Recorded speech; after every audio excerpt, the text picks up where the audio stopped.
আবারও ফিরে যাচ্ছি আমাদের আজকের অতিথি ইমাম হোসেনের কাছে। আবারও স্বাগত জানাচ্ছি। আসলে কন্টেন্ট ক্রিয়েশন এই শব্দটা যতটা ছোট কিন্তু এর ব্যাপ্তি অনেক বড়। কন্টেন্ট ক্রিয়েশন করে মানুষজন এখন অনেক বড় বড় প্রতিষ্ঠান তৈরি করে ফেলছে। প্রতিষ্ঠানের কথা আসলে হেডম্যান একাডেমির নাম আসে, যেটা একটা ছোট্ট কন্টেন্ট থেকে আজ একটি প্রতিষ্ঠান। শুরুটা কিভাবে হয়েছিল জানতে চাই। 2018 সালে এবং প্রথমত আমরা আসলে প্রতিষ্ঠান হিসেবে শুরু করেছিলাম। পরবর্তীতে করোনার মধ্যে আমরা বেসিক্যালি আমাদের ফেসবুক পেজ ছিল ছোট্ট একটা, 3000-এর মতো ফলোয়ার্স ছিল। মানুষজন আমাদেরকে ভালোবাসতেন, 3000 মানুষজন। ওই 3000 মানুষজনকে নিয়ে করোনার মধ্যে আমরা শুরু করেছি এবং সেখান থেকে আমরা 5-6 মাস কাজ করার পরে প্রায় 10 লক্ষ মানুষের ভালোবাসা পেয়েছি এবং আমাদের পেজে রিচ করেছে। সেই 10 লক্ষ মানুষকে নিয়ে আস্তে আস্তে কাজ করতে করতে এখন আমরা প্রায় 25 থেকে 30 লাখের একটা পরিবার সোশ্যাল মিডিয়াতে, ইউটিউব, ফেসবুক সবকিছু মিলিয়ে। সো সেখান থেকেই শুরু বেসিক্যালি আমাদের। আচ্ছা, সোশ্যাল মিডিয়া থেকে শুরুটা হয়েছিল, বেশিরভাগ মানুষ সেখান থেকে জানতে পেরেছে। অর্থাৎ কোনো না কোনো কন্টেন্ট মানুষের ভালো লেগেছিল, ভাইরাল হয়েছিল। অনেক কন্টেন্টই ভালো লেগেছে। ইনফ্যাক্ট আপনিও যদি আমাদের কন্টেন্ট দেখেন ভালো লাগবে, আমি রিকোয়েস্ট করব। আমরা সবাই দেখি, কারণ আপনারা যে বিষয়গুলো শেখান মূলত ইংরেজি নিয়ে আপনারা শেখাচ্ছেন। তো ইংরেজি নিয়ে অনেক মানুষের অনেক ধরনের ধারণা রয়েছে। অনেকে কোর্স করতে চায়, জানতে চায় যে কতদিনে শেখা সম্ভব। আসলে ইংরেজিটা কতদিনে শেখা সম্ভব বা সংখ্যা দিয়ে কি শেখা সম্ভব? আচ্ছা, নাইস কোয়েশ্চেন। আপনি খুব ভালোভাবে জিজ্ঞেস করছেন যে কতদিনে এবং সংখ্যা দিয়ে শেখা সম্ভব কিনা।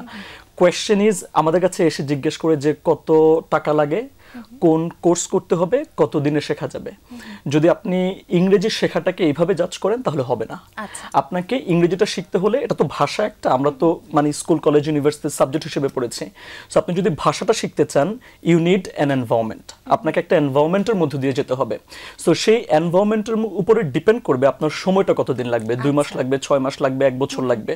বাট বেশিরভাগ সময় মানুষজন এসে বলে আমাকে 2 মাসের একটা কোর্স সাজেস্ট করেন, 3 মাসের মধ্যে ইংরেজি শিখতে চাই, তারপর দেশের বাইরে চলে যাব। এটা আসলে সম্ভব না। আমাকে 5000 বা 10,000 টাকার একটা কোর্স অফার করেন, যেটা করে আমি ইংরেজি শিখে দেশের বাইরে চলে যাব পড়াশোনার জন্য। এটা আসলে সম্ভব না। আপনি যদি ইংরেজি শিখতে চান, আপনি বাংলা ভাষাটা যেভাবে শিখেছেন, বাংলা ল্যাঙ্গুয়েজ যেভাবে শিখেছেন, আপনাকে ইংরেজিটাও সেভাবে শিখতে হবে। কিভাবে শিখতে হবে? আমি আপনার সাথে কথা বলছি কোন ভাষায়? বাংলা ভাষায় কথা বলছি। এবং ছোটবেলা থেকে আমরা এরকম বাংলা শুনে শুনে অভ্যস্ত হয়েছি। যখন ছোট ছিলাম, 6 মাস, আমার মেয়ে আছে, বয়স 1.5 বছরের মতো, ওকে গিয়ে বলি আমি, বাবা তুমি কি দিয়ে ভাত খাইছো, কেমন আছো তুমি, তুমি খেয়েছো কিনা, মাম্মি মেরেছে আজকে, ছোট ছোট ওয়ার্ড বলি। ও বলে পাপ্পা তুমি তোতায় গেছো, তোতায় কোথায় গেছো, এটা বল তোতায় তেছো, এরকম বলে। সো এই যে কথাগুলো বলে, এটা ভুল হয়, আমরা একটু মজা পাই, হাসি। এখন ও শিখছে আস্তে আস্তে, কাদেরটা শুনে, আমাদেরটা শুনে, লিসনিং, ইনপুট করছে, তারপর আউটপুট দিচ্ছে। এরকম আপনাকে একটা ছোট বাচ্চা যেভাবে ভাষা শিখে, আপনি যেভাবে বাংলাটা শিখেছেন, আপনাকে এভাবে অল্প অল্প করে আস্তে আস্তে সময় নিয়ে শিখতে হবে। এবং আপনিও যখন ইংরেজি বলবেন, তোতায় গেছো, মাম, খাবো, এগুলোকে অল্প অল্প করে আস্তে আস্তে বলে বলে শিখতে হবে।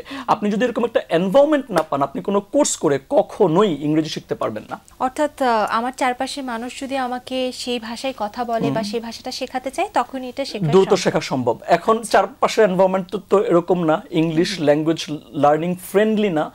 হেডম্যান একাডেমি এখানে কাজ করছে। আপনি যখন ইংরেজি শিখতে আসবেন, তখন আপনাকে আমরা একটা এনভায়রনমেন্ট দিব, আপনাকে আমরা একটা পরিবেশ দিব, যেই পরিবেশে আপনার সাথে সবাই ইংরেজিতে কথা বলবে।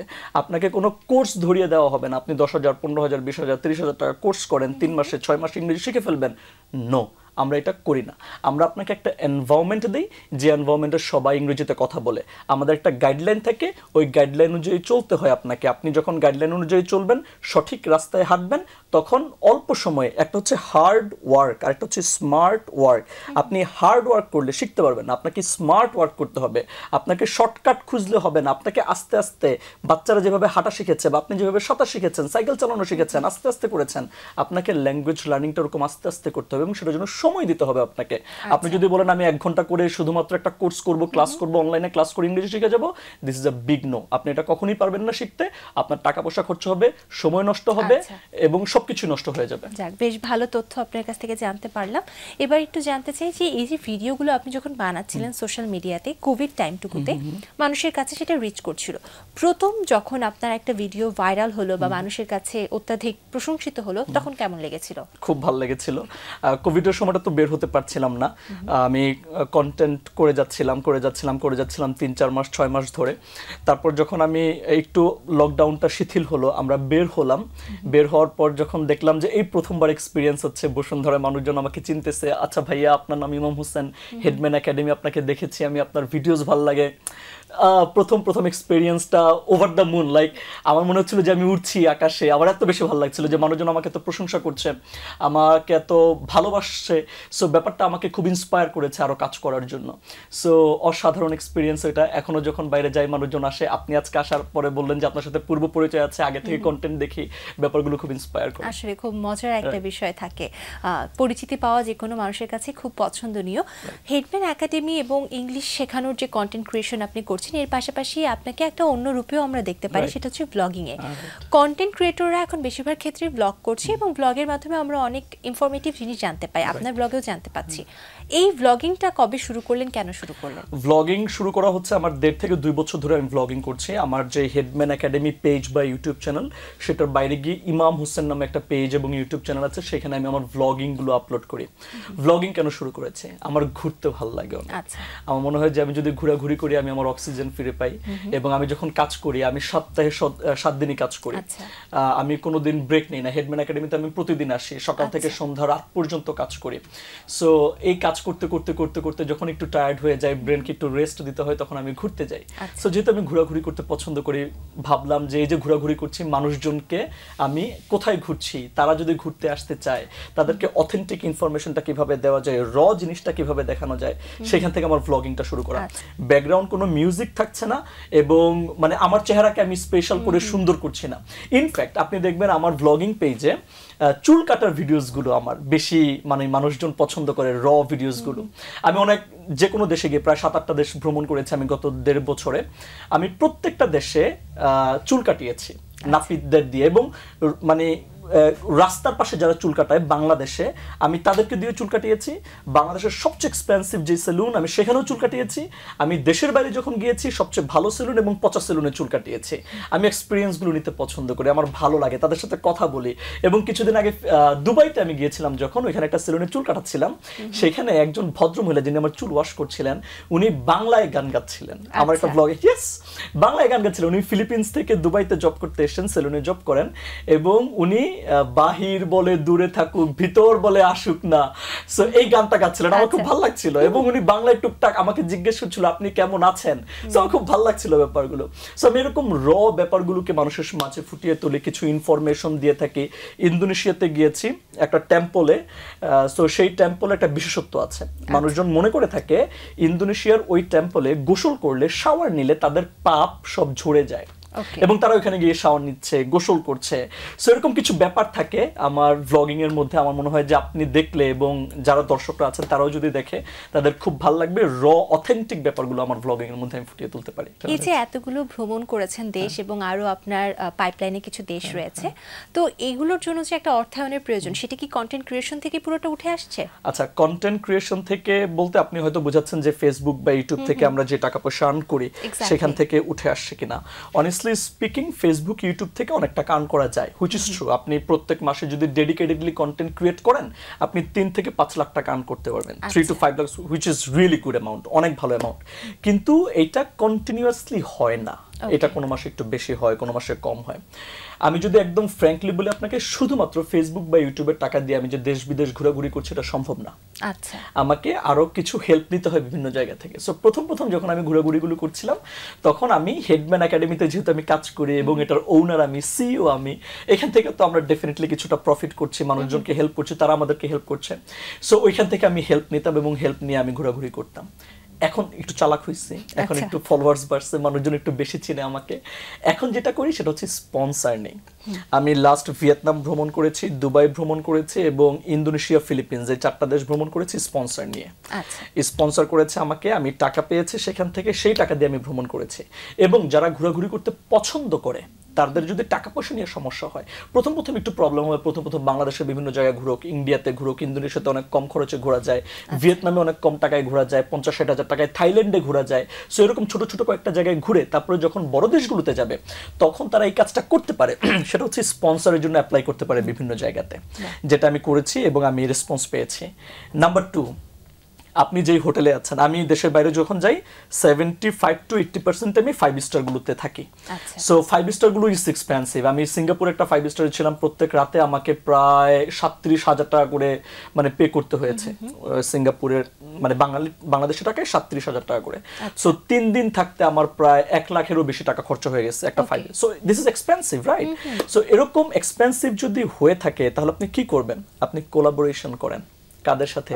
ওই 5 স্টার হোটেলের সাথে। আপনি তাদেরকে ইমেল করেন, আপনি তাদের ম্যানেজমেন্টের সাথে কথা বলেন। আমি সেটা করি। আমি প্রথম দিন গিয়ে ফ্রিতে থাকি, আমি প্রথম দিন গিয়ে টাকা পে করে থাকি, তারপরে 2 দিন বা 3 দিনের জন্য আমি তাদের ম্যানেজমেন্টের সাথে কথা বলি, ইমেল করি, তাদেরকে কোলাব করতে বলি আমার সাথে, এবং তারা কোলাবোরেশনে রাজি হয়, তারা কোলাবোরেশনে আমার সাথে আসে। আসার পরে বাকি 2 দিন 3 দিন 5 দিন যাদের সাথে যেরকম চুক্তি হয় আমি ফ্রিতে থাকতে পারি তাদের এখানে। আমার মনে হয় এই কোলাবোরেশনটা শেখার জন্য ইংলিশ শেখাটা সেই পর্যায়ে দরকারি। ডেফিনেটলি ইংরেজি শিখতে হবে সেটার জন্য, এবং সেটার জন্য তো হেডম্যান একাডেমি আছে। সেটা আমরা যদি একটু জানতে চাই কন্টেন্ট ক্রিয়েশন নিয়ে, তাহলে বর্তমানে অনেক তরুণরাই চায় তারা কন্টেন্ট ক্রিয়েশনে আসবে, তো সেক্ষেত্রে তারা এই প্রফেশনটাকে কতটুকু সেফ ভাবে নিতে পারে? কারণ মানে দেখা যাচ্ছে যে তারা যখন একটা কিছু করবে তারা চিন্তা করে এটার ভবিষ্যৎ পরিকল্পনা কি হতে পারে। আপনি যেহেতু দীর্ঘদিন ধরে কাজ করছেন, কি মনে হচ্ছে যে ইন্ডাস্ট্রিটা কি গ্রো করেছে আমাদের দেশে? অনেক বেশি গ্রো করেছে। আচ্ছা, and this is risky. Okay, this is a risky game. And একটা কোট আছে এরকম, if there is no risk no gain. আপনি যদি রিস্ক না নেন তাহলে গেইন করতে পারবেন না। আপনি যদি হার্ডওয়ার্ক করেন, স্মার্টলি করেন, তাহলে আপনি ডেফিনেটলি সফল হবেন। আপনাকে জানতে হবে, ব্যাপারগুলো বুঝতে হবে, আপনি আস্তে আস্তে সফল হতে পারবেন। অনেককে ক্লিক করে না, অনেক পরে গিয়ে করে। সো আপনাকে রিস্ক নিয়ে আসতে হবে আসলে কন্টেন্ট ক্রিয়েশনে যদি আপনি আসতে চান, এবং আপনাকে ব্যাপারগুলো বুঝতে হবে, জানতে হবে। আপনি অনেক দুর্দান্ত ক্যামেরা দিয়ে শুট করলে আপনার ভালো ভিউ হবে, ব্যাপারটা এরকম না। ইতিবাচক মন্তব্য দেখলে আমাদের ভালোই লাগে, কিন্তু যখনই আমরা নেতিবাচক মন্তব্য দেখি আমাদের কাছে মনে হয় এই কাজটা আর করবো না। নেতিবাচক মন্তব্য আপনি যখন পান তখন কি করেন? সেটা কি নিয়ে আপনি ভাবেন না জাস্ট ভুলে যান, বা আসলে তরুণদের কি করা উচিত? দেখেন, এটা আমি যখন প্রথম কন্টেন্ট ক্রিয়েশনে আসছি, এবং সবাই সেম কথাটাই বলে যে আপনারা ওই ধরনের পচা কমেন্টসগুলো দেখবেন না, অ্যাভয়েড করবেন। তো আমি ব্যাপারগুলো প্রথম অ্যাভয়েড করতে পারতাম না, কিন্তু এখন অ্যাভয়েড করতে পারি। কিন্তু তারপরে যখন আমি মাঝে মাঝে দেখি আমার মন খারাপ হয়, অনেস্টলি স্পিকিং। কিন্তু আমার কখনো এটা মনে হয় না যে আমি এটা ছেড়ে দিব। আপনি যেটাই করেন না কেন লাইফে, মানুষজন, আপনি যত ভালো কাজই করেন, যত পচা কাজই করেন, যদি আপনি পচা কাজও করে থাকেন তাহলে কিছু মানুষ আপনার সেটাকে অ্যাপ্রিসিয়েট করবে। আবার যদি ভালো কাজ করেন, কিছু মানুষ সেটাকে আপনাকে ডিমোটিভেট করবে, পচা কথা বলবে। সো আপনি যেটাই করেন না কেন আপনাকে কিছু কথা শুনতেই হবে নেগেটিভলি, এটাকে মেনে নিয়ে কাজ করতে হবে। ভবিষ্যৎ পরিকল্পনা কি? কোন জায়গাটায় আসলে নিজেকে কিভাবে কোথায় দেখতে চান? আমি আমার ভালো লাগার কাজগুলোকে আরো চালিয়ে যেতে চাই একটু দীর্ঘ সময় ধরে, এবং চালিয়ে গিয়ে এটাকে একটা লেভেলে মানে মানুষের কাছে পৌঁছে নিতে চাই। আমার যে কন্টেন্টগুলো আছে, আমাদের বাংলাদেশের অনেক কন্টেন্ট ক্রিয়েটর আছেন, আমার খুবই ভালো লাগে, তারা তাদের কন্টেন্টগুলোকে বাংলাদেশের বাইরে নিয়ে গিয়েছেন, ইন্টারন্যাশনালি নিয়ে গিয়েছে। I am really proud of them. আমি ভবিষ্যতে যদি এটা সম্ভব হয়, আমার যে কন্টেন্টগুলো আছে এই কন্টেন্টগুলোকে ইন্টারন্যাশনালি নিয়ে যেতে চাই। আমার ভ্লগিং, আমার হেডম্যান একাডেমিকে, যেমন হেডম্যান একাডেমিকে ইন্টারন্যাশনালি নিয়ে যাওয়ার জন্য আমরা অলরেডি কথা বলছি, কাজ করছি। আমরা দুবাইতে হেডম্যান একাডেমির ব্রাঞ্চের কথা চিন্তা করছি, আমরা সৌদি আরবিয়াতে চিন্তা করছি, আমরা চায়নাতে চিন্তা করছি হেডম্যান একাডেমির ব্রাঞ্চ, আমরা মালয়েশিয়াতে চিন্তা করছি, এবং কোলাবোরেশনের জন্য বিভিন্ন স্কুল, কলেজ, ইউনিভার্সিটির সাথে থাইল্যান্ডে আমরা চিন্তা করছি হেডম্যান একাডেমির ব্রাঞ্চের কথা।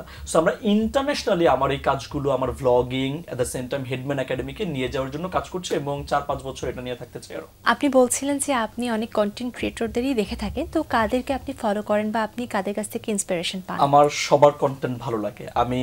আপনি যখন উপস্থাপনায় পুরোপুরি মনোযোগী হওয়ার আগে কিছু কিছু কন্টেন্ট বানাতেন, আমি সেগুলো দেখেছি, এবং আমার মনে হয় আমি ওইখান থেকে শিখতে পেরেছি। আমাদের ইংলিশ ল্যাঙ্গুয়েজ লার্নিং ফিল্ডে অনেকে ভিডিওস বানায়। মাইসুন একটা ছোট্ট মেয়ে আছে, ও ক্লাস 4-5 বা 5-6 পড়ে, বাবার সাথে আমার কথা হয়েছিল করোনার মধ্যে একবার। সো আমার মাইসুনের ভিডিওসও ভালো লাগে, আমার আইমান সাদিক ভিডিওস বানাচ্ছে ওটাও ভালো লাগে, আমার রাফসানের ভিডিও ভালো লাগে, তৌহিদ আফ্রিদির ভিডিওস ভালো লাগে। যারা কন্টেন্ট বানাচ্ছে দেশে, এবং আমি ইন্টারন্যাশনাল কিছু ব্লগারদেরকে ফলো করি।